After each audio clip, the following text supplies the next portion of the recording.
look at the impact that accountability can have on your results simply by following a few simple habits. All right? Okay.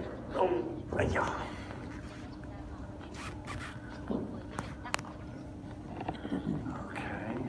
Anyone writing it down? Remember, guys, writing stuff down, just going through these exercises, right, and adding 40% to your sales targets is going to give you a much better chance of actually achieving it.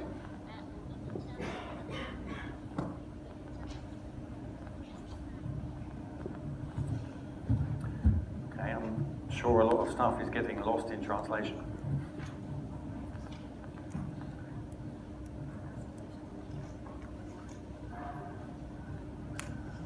We're gonna have tea soon.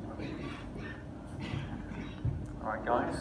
40%, 76.7% over your sales targets. If you're a sales manager or a sales director, you should be very interested in this, right?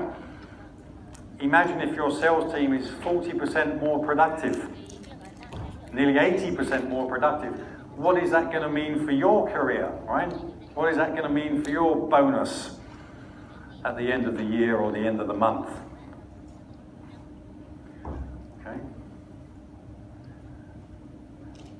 Going back to the 80-20 rule, I know that maybe 20% of the students in here, right, 20% of you guys will be paying attention and doing the work. If I'm a sales director, if I'm running a real estate company, I'm looking for those 20% of people, right? Just bear that in mind. There is science behind all of these numbers. Okay, we're going to be breaking for coffee in a few minutes. So I'm just going to wrap up before the break with fundamental number 5. Learning the language of performance. As I mentioned a few minutes ago, top agents, top producers, they speak a different language to your average agent, right? They speak about numbers.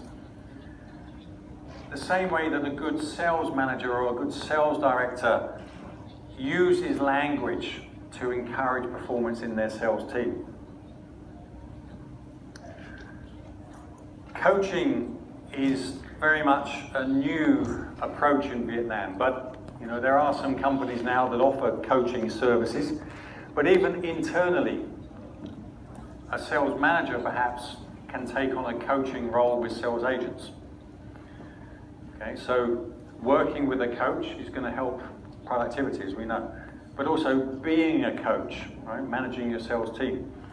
And there are 3 things that you do as a coach. You listen and you ask good questions. A lot of sales managers, they like talking, right? You know, they like showing off. But listening is a big part of being a successful coach. We ask questions to uncover issues and find out the root of a problem, right? The real root of a problem. We do that by asking good questions. And we also use those questions to support people in developing their own success plans and for holding them accountable to achieving those plans, okay?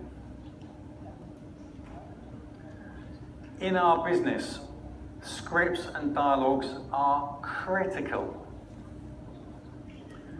When I first joined Keller Williams about 7 years ago, right, I used to go to the States and I used to hang out with some of the best real estate agents in the world. And I have to tell you, I was surprised, maybe shocked. I went to one office in San Diego in California to a guy called Chris Heller. He's one of the top real estate agents in the country. And he had a very simple private office, right? No big desk, no fancy view out the window. He just had a worktop, a standing worktop made out of construction bricks. And in front of that worktop, he had a mirror. The best sales agents, right? They're practicing speaking in front of a mirror because they know that how, even when on the phone, how they are talking can be felt by the person listening. I knew all that, and I think if you go to a lot of sales training courses, they will tell you, stand in front of a mirror and practice. But what caught my eye was around the edge of the mirror, Chris Heller had printed out his favourite scripts and dialogues. Scripts and dialogues, right, are those words, sentences, phrases that we write out, that we use when we're telephoning somebody or we're trying to close a deal face to face, for example. But Chris Heller was one of the top agents in the US, which makes him one of the top agents in the world. Every day he would be looking at these scripts and practicing in front of the mirror these scripts and dialogues. I was absolutely speechless, right? Surprised that one of the best agents in the world was still practicing after so many years scripts and dialogues. They are so important, all right? And it's something, again, it's a high value activity that all salespeople must be doing if you are serious about this business, all right? Interestingly, scripts help us listen, because when we get professional at scripts, we don't need to think in too much detail what we're going to say next, because we've practiced it, it's automatic. We've got confidence in our scripts because we know they're going to work. Because of that, it allows us to listen. And the better that we listen to the people we're talking to, the better we understand them, and we understand even more clearly how we can help them. Right? And when we can help them, we can sell to them. Scripts are useful in terms of discovery. They're useful in terms of overcoming objections. They're useful in negotiation. And for KPIs, they're very useful in terms of performance, holding people accountable. Right?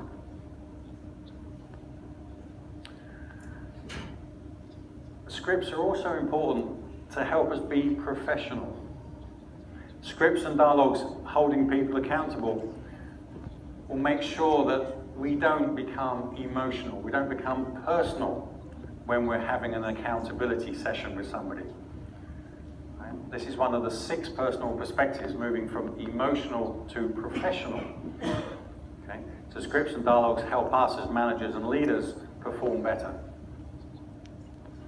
And in Keller Williams, all right, we have scripts and dialogues.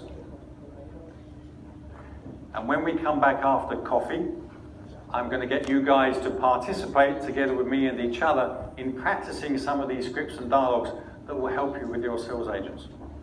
So I think we're going to break for about 15 or 20 minutes for a coffee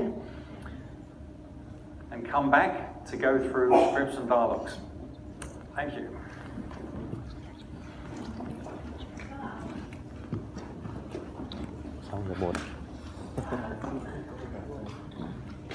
Xin mời quý vị nghỉ giải lao trong ít phút ạ, trước khi bắt đầu vào phần tiếp theo của chương trình. Quý vị